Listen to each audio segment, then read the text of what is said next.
नमस्कार, स्वागत है आपका। आम आदमी पार्टी के नेता और दिल्ली सरकार में कैबिनेट मंत्री सौरभ भारद्वाज ने बीजेपी और राष्ट्रीय स्वयंसेवक संघ यानी कि आरएसएस के बीच चल रही तनातनी को ध्यान भटकाने का जरिया बताया है।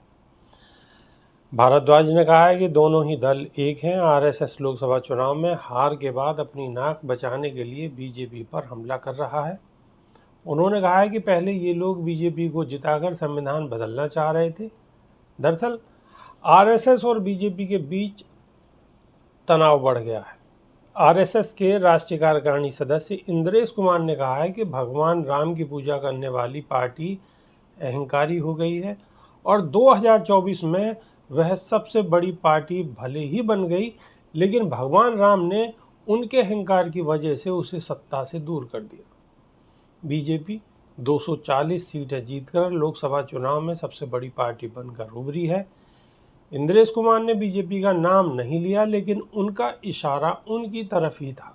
सौरभ भारद्वाज ने कहा है कि मुझे लगता है कि आरएसएस को अपने बारे में गलतफहमी हो गई है।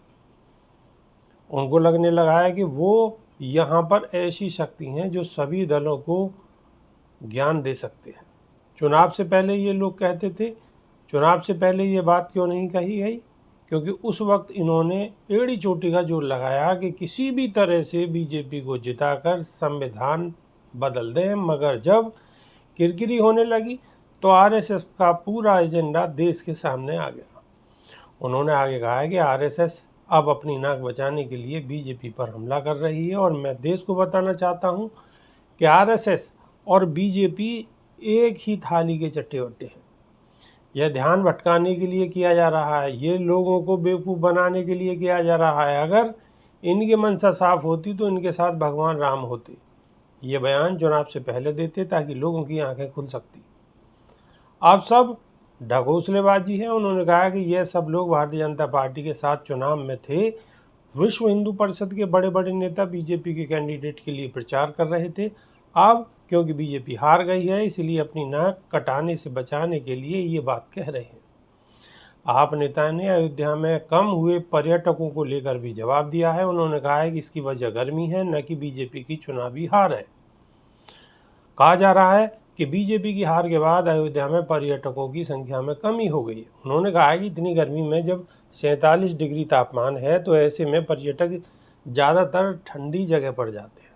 अभी लोग मनाली, उत्तराखंड, हिमाचल की तरफ ज़्यादा जा रहे हैं।